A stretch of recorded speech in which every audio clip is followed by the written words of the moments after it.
Ready start. Melbourne में पिछले हफ्ते क्वाड समूह के देशों के विदेश मंत्रियों की बैठक में चीन को लेकर जो चिंताएं उभरी हैं वे कोई बेवजह नहीं है। क्वाड के सदस्य देश अमेरिका, जापान, ऑस्ट्रेलिया और भारत सभी चीन की बढ़ती विस्तारवादी गतिविधियों से चिंतित हैं।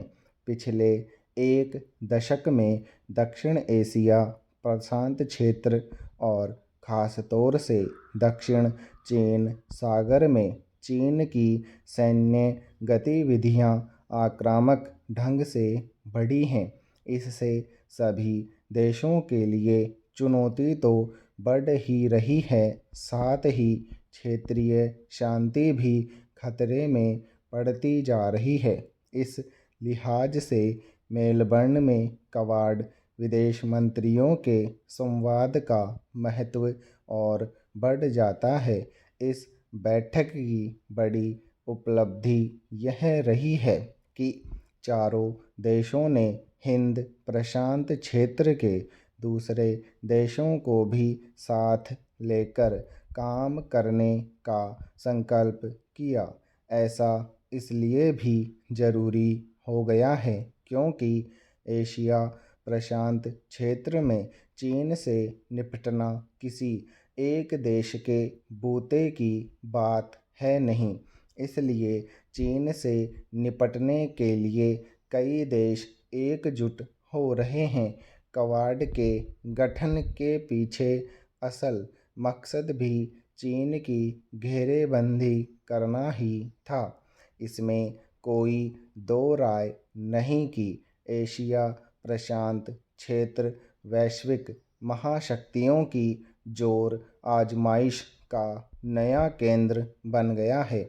यह भी कि इसके पीछे सबसे बड़ी वजह हिंद महासागर और प्रशांत महासागर जैसे समुद्रों पर आधिपत्य कायम करने की बड़े और ताकतवर देशों की महत्वाकांक्षा है।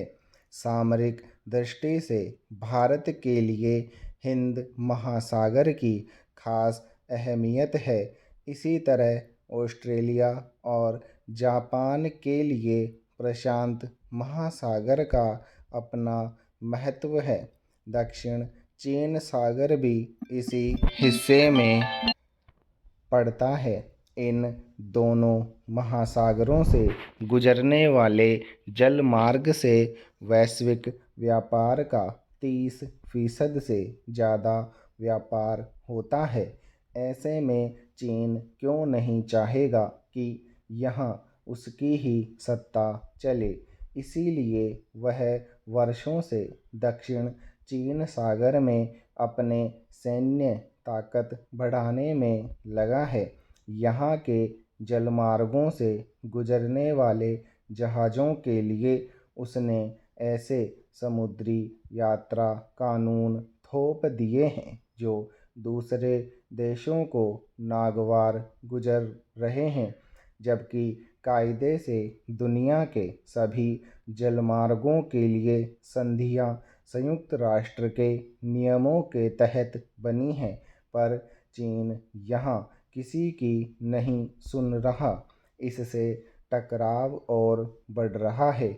इसलिए क्वाड देशों की बैठक में यह सहमति बनी है कि इन महासागरों को चीन से बचाना है। जहाँ तक सवाल है भारत का, तो क्वाड देशों में भारत की भूमिका बढ़ती जा रही है। इस चौगुटे के सदस्य देश भली भांति समझ रहे हैं कि बिना भारत को साथ लिए चीन से मुकाबला कर पाना मुश्किल ही नहीं असंभव है। वैसे भी भारत हर तरह से ऑस्ट्रेलिया, अमेरिका और जापान का साथ देता आया है। इस बैठक में आतंकवाद का भी मुद्दा उठा। भारत के लिए बड़ा हासिल यह रहा कि बैठक के बाद जारी साझा बयान में चारों देशों ने मुंबई हमले के गुनहगारों को न्याय के कटघरे में लाने, सीमा पार आतंकवाद और पाकिस्तान में चल रहे आतंकी नेटवर्कों को खत्म करने का संकल्प दोहराया। गौरतलब है कि भारत को चीन और पाकिस्तान दोनों से ही चुनौतियों का सामना करना पड़ रहा है। क्वाड के सदस्य भारत के इस संकट को महसूस भी कर रहे हैं। हालांकि इस बैठक को लेकर चीन की बौखलाहट भी सामने आ गई। यह बैठक चीन के लिए इस बात का भी संदेश है कि भारत, जापान या ऑस्ट्रेलिया अब अकेले नहीं रह गए हैं, सब मिलकर इसकी चुनौतियों से निपटेंगे। आपराधिक गतिविधियों, उपद्रवी तत्वों पर नकेल कसना राज्य सरकारों का दायित्व है, मगर इस जिम्मेदारी की आड़ में जब सरकारें वैमनस्यता की भावना से काम करना शुरू कर देती हैं और किसी खास समुदाय या वर्ग के खिलाफ नाहक कड़ाई से पेश आने लगती हैं, तो उन पर अंगुलियां उठनी स्वाभाविक हैं। उत्तर प्रदेश की योगी आदित्यनाथ सरकार को इसी वजह से काफ़ी किरकिरी झेलनी पड़ी और अब सर्वोच्च न्यायालय की फटकार भी सुननी पड़ी है।